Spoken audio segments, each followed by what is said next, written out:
I'm Walter. This is the saw I bought in 1952. This is the Titan 60.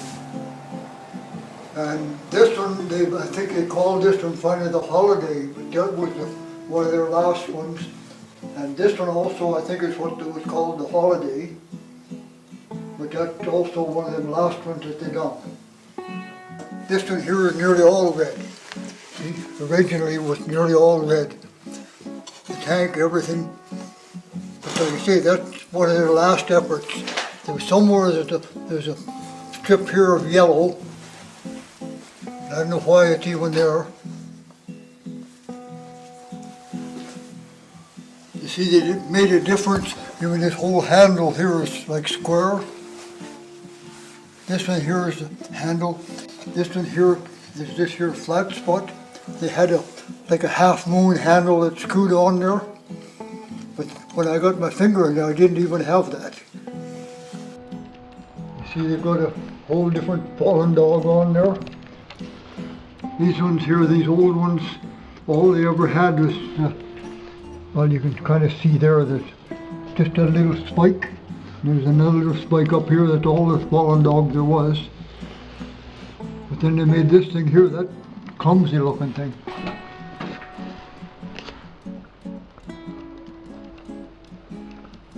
These two got the original rubber grip on the handle. This one doesn't have. This grip also had like a bicycle handle. Has the rubber that goes on there. This is the gas tank. That's the oil tank over here. This here, originally they had a screw. Well, they still got the screw here. But you had to always, turn the screw out just a little bit, otherwise it wouldn't get air. So you turn it out a little bit and you work it. Pretty soon that screw would work out a little bit more. You happen to notice it'd be pissing gas out. This here, the hose, brings pressure from the base of the motor, puts pressure into the tank. And then when you wanted to oil the chain, you just press this button down, like this, and it put oil out here. There's where the hose comes, the hole there. There's where the oil come out. Just spilled out on the side of the chain, not even in the groove. So we used used oil. Guys with the cats, that change oil, you get about 3 to 5 gallons of oil there. And so I always had lots of used oil to use on chain. But we only oiled, every few seconds, half a minute or something. Just catch it with your thumb.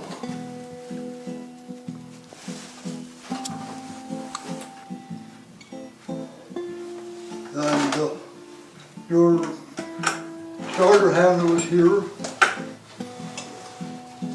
Inside there is your switch. This is the throttle. I just made up this muffler because the muffler was gone. This here was a propane tank, what I made this out of. And the other ones are, this is the way the muffler is supposed to be. But this one even, I think, is upside down. You see this one here? How the muffler's upright and exhaust out here. Now some of you may have put that one over that way because then it would be not quite as loud. It would be barking out here instead of here.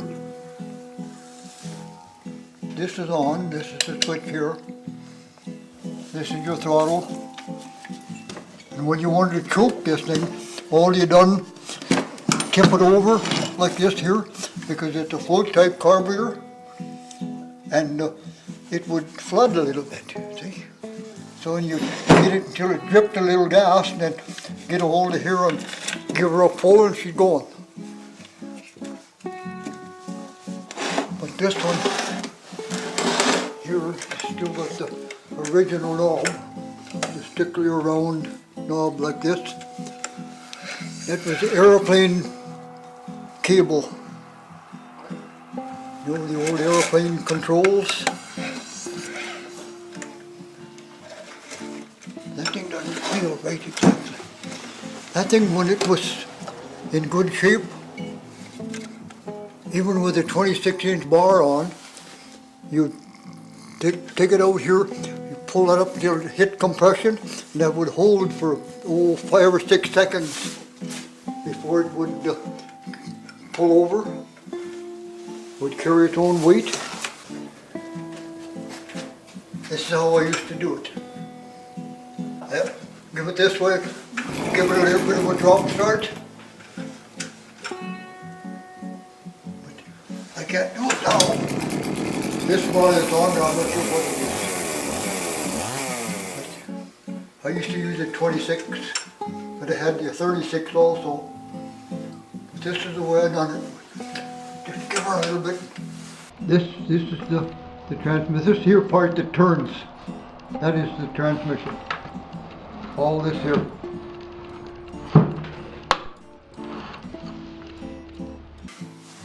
But this you can go all the way around, except that your hose will finally stop you from going all the way around and around. But anywhere at all, and then just snaps back in place. That was one of the failings on these. Over here, this thing would break at clamp. Finally, it was found out there was a guy in Salmon Arm who would weld that. Well, welding white metal at that time was new to everybody. So he wouldn't guarantee his work. But I never knew one of them that ever broke. There were guys who would hardly wait for the damn thing to break so they could go and get him to weld it, then they know it won't break again.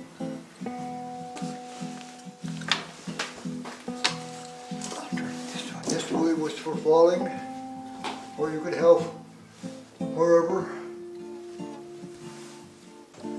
There was another fellow I knew that was running one of these, and you go to Underbuck, you know,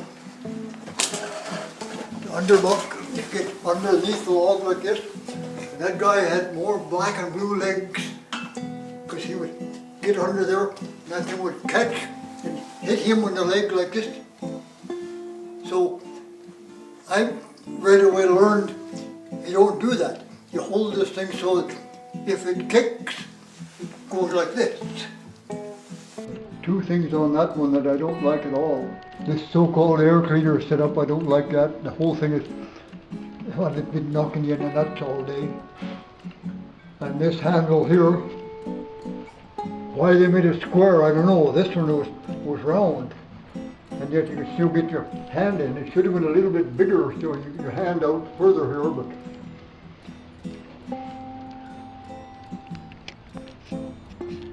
actually they weren't bad except in the winter time. They were trying to get a mitt in there. Two brothers and their partner, and as soon as they saw my Titan, they said, "Oh, you want the bucking saw?"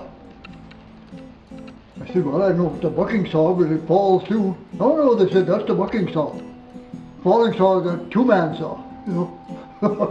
I've got a finger here that at one time turning this bar, some way or another, this guard wasn't on here.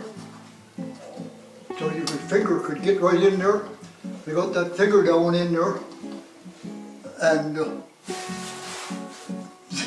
one tooth come by, just clipped the corner of that.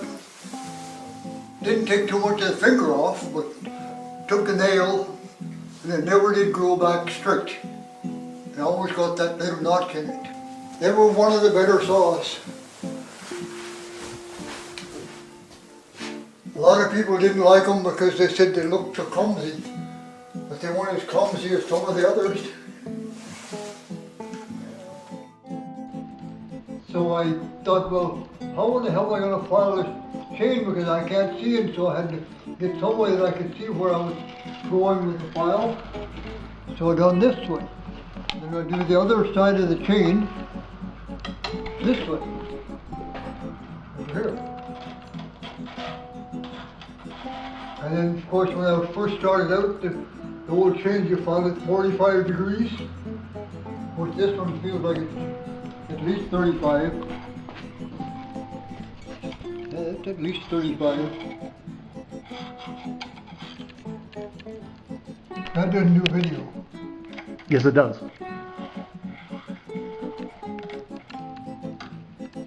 Keep filing. Huh? Keep filing. But that doesn't do video, does it? Oh yeah, we're doing video right now. Hey? Yep. Oh, like that. Well,